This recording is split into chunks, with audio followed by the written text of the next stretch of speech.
4-5-2024 তাৰিখে মা আফিয়া নামৰ ফেচবুক পেজটিত এটা ভিডিঅ' আপলোড কৰা দেখা পাইছোঁ, য'ত এগৰাকী মহিলাৰ লগত দুজন শিশুৱে আমাৰ শ্ৰদ্ধাৰ কলাগুৰু বিষ্ণুপ্ৰসাদ ৰাভাদেৱৰ চিৰসেউজ বিলতে হালিছে গীতটি নানা ধৰণে সুৰৰ বিকৃতকৰণ কৰি উপস্থাপন কৰিছে। গতিকে মই ইয়াৰ কথাখিনি হাত ধৰি পেলাই ক'ব বিচাৰিছোঁ, আমাৰ সোণাইপুৰীয়া শিল্পী মঞ্চৰ ফালৰ পৰা আমি সকলোৱে গোটেই শিল্পীখিনি আলোচনাৰ মাধ্যমেৰে আমি মা আফিয়াৰ ওপৰত এখন এজাহাৰ দাখিল কৰিছোঁ। তাৰমানে আমাৰ অসমীয়া সমাজৰ এই সুন্দৰ সুন্দৰ সৃষ্টিবিলাক যাতে তেওঁ এনেকৈ নষ্ট কৰিব নোৱাৰে, বিকৃতকৰণ কৰিব নোৱাৰে, আইনী প্ৰক্ৰিয়াৰ মাজেৰে আমি লোকেল থানা আমাৰ জাজুৰী থানাত এজাহাৰ দাখিল কৰিছোঁ সোণাইপুৰীয়া শিল্পী মঞ্চৰ ফালৰ পৰা। গতিকে আমাক পৰা আৰক্ষী প্ৰশাসনৰ ফালৰ পৰা আমাক যথেষ্টখিনি কৈছে, তেওঁলোকে এইটো ইনিচিয়েটিভ লৈছে, যথেষ্ট ধুনীয়াকৈ কথাখিনি পাতিছে, খুব ভাল পদক্ষেপ বুলি কৈছে।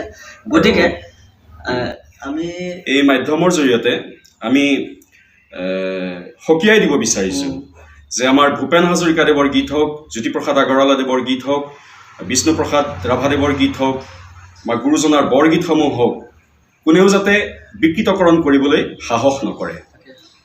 ধন্যবাদ। 4-5-2024 তাৰিখে মা আফিয়া নামৰ ফেচবুক পেজটিত এটা ভিডিঅ' আপলোড কৰা দেখা পাইছোঁ, য'ত এগৰাকী মহিলাৰ লগত দুজন শিশুৱে আমাৰ শ্ৰদ্ধাৰ কলাগুৰু বিষ্ণুপ্ৰসাদ ৰাভাদেৱৰ চিৰসেউজ বিলতে হালিছে গীতটি নানা ধৰণে সুৰৰ বিকৃতকৰণ কৰি উপস্থাপন কৰিছে। গতিকে মই ইয়াৰ কথাখিনি হাত ধৰি পেলাই ক'ব বিচাৰিছোঁ, আমাৰ সোণাইপুৰীয়া শিল্পী মঞ্চৰ ফালৰ পৰা আমি সকলোৱে গোটেই শিল্পীখিনি আলোচনাৰ মাধ্যমেৰে আমি মা আফিয়াৰ ওপৰত এখন এজাহাৰ দাখিল কৰিছোঁ। তাৰমানে আমাৰ অসমীয়া সমাজৰ এই সুন্দৰ সুন্দৰ সৃষ্টিবিলাক যাতে তেওঁ এনেকৈ নষ্ট কৰিব নোৱাৰে, বিকৃতকৰণ কৰিব নোৱাৰে, আইনী প্ৰক্ৰিয়াৰ মাজেৰে আমি লোকেল থানা আমাৰ জাজুৰী থানাত এজাহাৰ দাখিল কৰিছোঁ সোণাইপুৰীয়া শিল্পী মঞ্চৰ ফালৰ পৰা।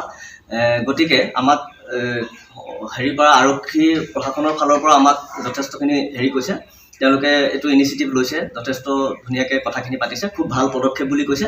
গতিকে আমি এই মাধ্যমৰ জৰিয়তে আমি সকীয়াই দিব বিচাৰিছোঁ যে আমাৰ ভূপেন হাজৰিকাদেৱৰ গীত হওক, জ্যোতিপ্ৰসাদ আগৰৱালাদেৱৰ গীত হওক, বিষ্ণুপ্ৰসাদ ৰাভাদেৱৰ গীত হওক বা গুৰুজনাৰ বৰগীতসমূহ হওক, কোনেও যাতে বিকৃতকৰণ কৰিবলৈ সাহস নকৰে।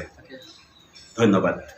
4-5-2024 তাৰিখে মা আফিয়া নামৰ ফেচবুক পেজটিত এটা ভিডিঅ' আপলোড কৰা দেখা পাইছোঁ, য'ত এগৰাকী মহিলাৰ লগত দুজন শিশুৱে আমাৰ শ্ৰদ্ধাৰ কলাগুৰু বিষ্ণুপ্ৰসাদ ৰাভাদেৱৰ চিৰসেউজ বিলতে হালিছে গীতটি নানা ধৰণে সুৰৰ বিকৃতকৰণ কৰি উপস্থাপন কৰিছে।